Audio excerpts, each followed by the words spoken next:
Nous commençons donc l'étude du chapitre 7. Nous sommes aujourd'hui le 8 Tevet, dimanche 8 Tevet, et donc nous allons poursuivre notre enseignement. Nous avait dit donc le Admour Hazaken nous avait expliqué dans le précédent cours que nous avons fait pour Shabbat que effectivement les clipotes se divisaient en deux catégories. L'une étant la klipat noga, dans laquelle il y a un peu de bien, et d'où provient le corps des Bnei Israël et des choses permises, et les trois clipotes complètement impures, desquelles proviennent donc toutes les choses interdites, qui sont des choses interdites à la consommation, et qui donc sont aussi les transgressions des 365 interdits de la Torah et des Rabbanan. Et lorsque quelqu'un que Dieu préserve a emprunté ses vêtements, eh bien, il attire son âme vitale, son âme animale, beaucoup plus bas que le niveau dans lequel elle se trouvait, et il l'entraîne dans les forces des trois clipotes impures totalement, alors que l'âme d'un juif est elle-même au rang de la klipat noga, dans lequel se trouve du bien. On continue maintenant.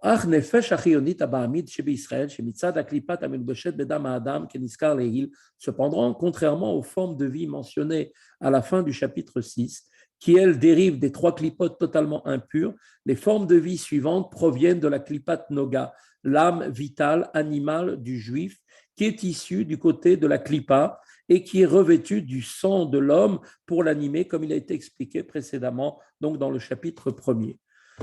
ונפשות בהמות וחיות ועופות ודגים טהורים מותרים באכילת וקיום החיות כל דומם כל צומע מותר באכילה. Ainsi les âmes donc des animaux, des bêtes sauvages, des oiseaux et des poissons purs, conformément aux lois de la Torah, et ainsi permis à la consommation, et l'existence et la vitalité de tout le monde minéral, de tout le monde végétal, permis à la consommation, proviennent elles aussi donc de cette klipat noga. Selon la Harizal, toutes les choses, y compris les objets inertes, possèdent une forme d'âme qui est en fait la force créatrice et vitale du Créateur, la réalité de la chose. Cette doctrine est adoptée d'ailleurs et exposée par le Baal Shem Tov et Rabbi Shneur Zalman, comme on l'a pu le voir, on le verra d'ailleurs dans le Shara Yechud Vaimuna précédent, dans le 2e chapitre du Tanya. Et de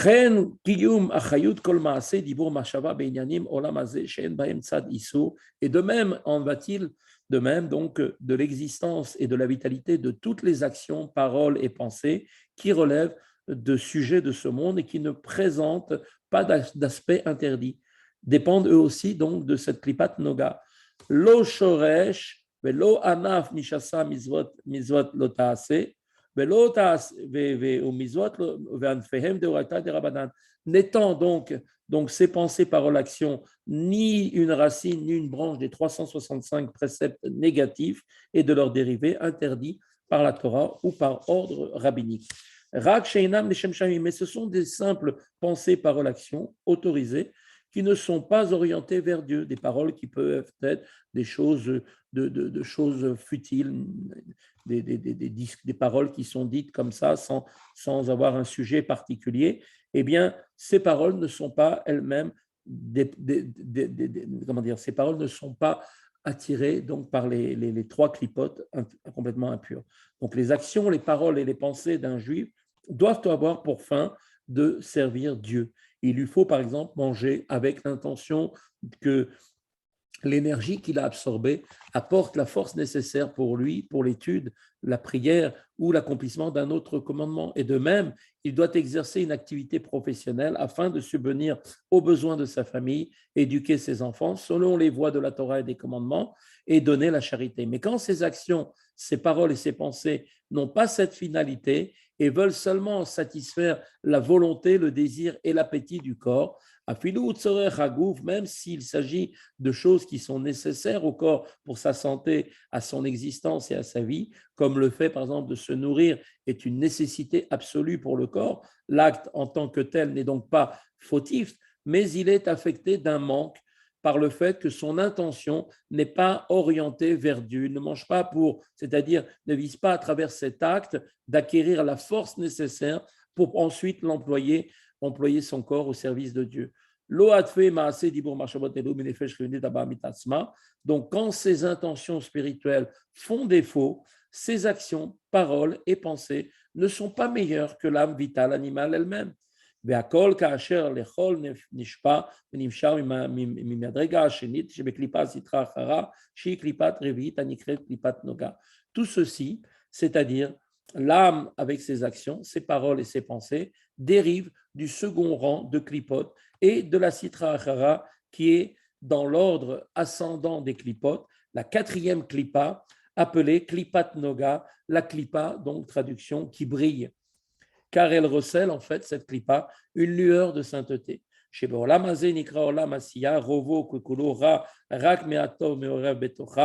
ce monde dans lequel nous vivons est appelé le monde donc d'Asiya, de l'action. La quasi-totalité de la klipat noga est mauvaise et seul un peu de bien y est mêlé. La klipat noga, en fait, qui est un mélange de bien et de mal, venant donc de l'arbre de la connaissance du bien et du mal, existe également dans les mondes supérieurs. Les proportions de bien et de mal qui la composent varient cependant d'un monde à l'autre. Dans le monde de Briya, la klipat noga est constituée essentiellement de bien et ne renferme qu'une présence minime de mal séparée du bien. Dans le monde de Yetzira, cette klipat noga est composée de bien et de mal de manière équivalente. Alors que dans le monde d'Asiya spirituel, eh bien le mal prédomine, et dans le monde d'Asiya physique, notre monde, la quasi-totalité de la klipat noga est mauvaise, et seul un minuscule faisceau de bien et de lumière se trouve mêlé au mal. Et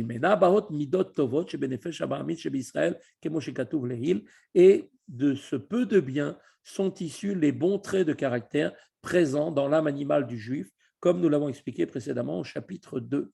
Le chapitre 1er a établi que les qualités inhérentes aux juifs, telles que la compassion et la bonté, venant donc dans le chapitre 1er, proviennent de son âme animale.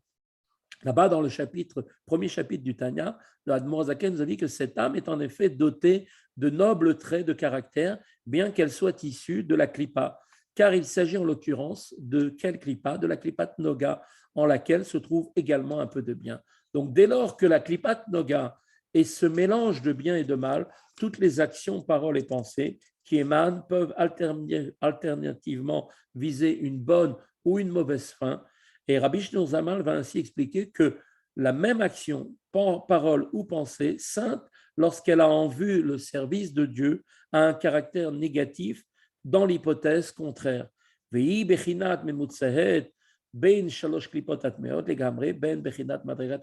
Or, elle, cette klipat noga, est une catégorie intermédiaire entre les trois klipotes totalement impures et l'ordre et le rang de la sainteté. Et elle est donc, cette klipat noga, tantôt inclue, donc quand elle tombe dans les trois klipotes impures à cause des mauvaises pensées, paroles et actions, comme il est décrit tout cela dans le Etzraïm, porte 49, au début du chapitre 4, qui cite d'ailleurs le Zohar. Tantôt cette klipat noga est incluse et élevée à la catégorie et au rang de la sainteté lorsqu'elle est dirigée, utilisée par des pensées, paroles, actions qui visent au service de Dieu.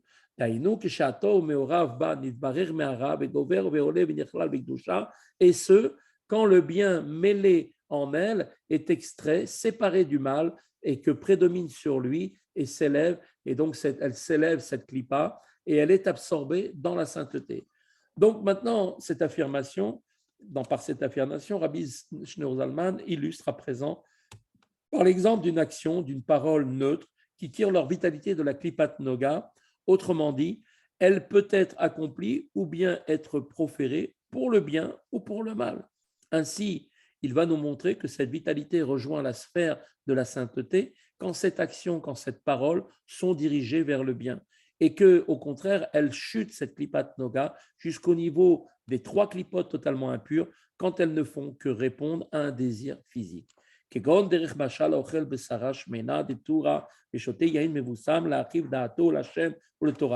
Par exemple, quand quelqu'un va consommer de la viande grasse de bœuf et va boire du vin parfumé, non pas dans le but de satisfaire un désir physique, mais plutôt pour élargir son esprit pour le service de Dieu et de sa Torah. Comme disait Rava lui-même dans la Gemara Yoma, Daf 76b, le vin et le parfum, etc., rendent mon esprit plus réceptif. Effectivement, après avoir mangé et après avoir bu du vin, eh bien, il avait une compréhension beaucoup plus affûtée, beaucoup plus grande. Ou bien, par exemple, cette nourriture a été consommée ou cette boisson a été bue pour observer les commandements de prendre du plaisir le jour du Shabbat et les jours de fête, comme cela est rapporté donc dans le Shulchan Aruch. Donc, dans ce dernier cas, la consommation n'est pas seulement un moyen au service d'une fin spirituelle, comme dans l'exemple précédent, mais plutôt une mitzvah en elle-même, car c'est un commandement en soi de prendre plaisir au Shabbat et aux fêtes en consommant de la viande et en buvant du vin. Et à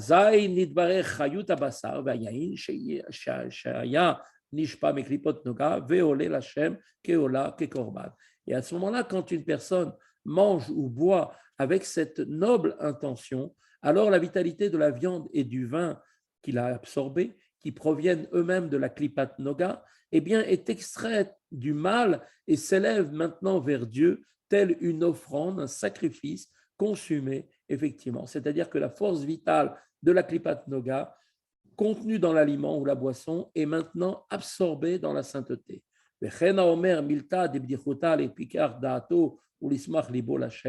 Et de même, en ce qui concerne la parole, la vitalité des paroles prononcées en vue du service de Dieu s'élève et est absorbée dans la sainteté. Par exemple, celui qui va faire une remarque amusante pour aiguiser son esprit et réjouir son cœur en Dieu, eh bien, sa Torah et son service, qui doivent être, comme on le sait, accomplis dans la joie, va le mettre dans un état qu'il va pouvoir effectivement élever encore mieux donc son étude.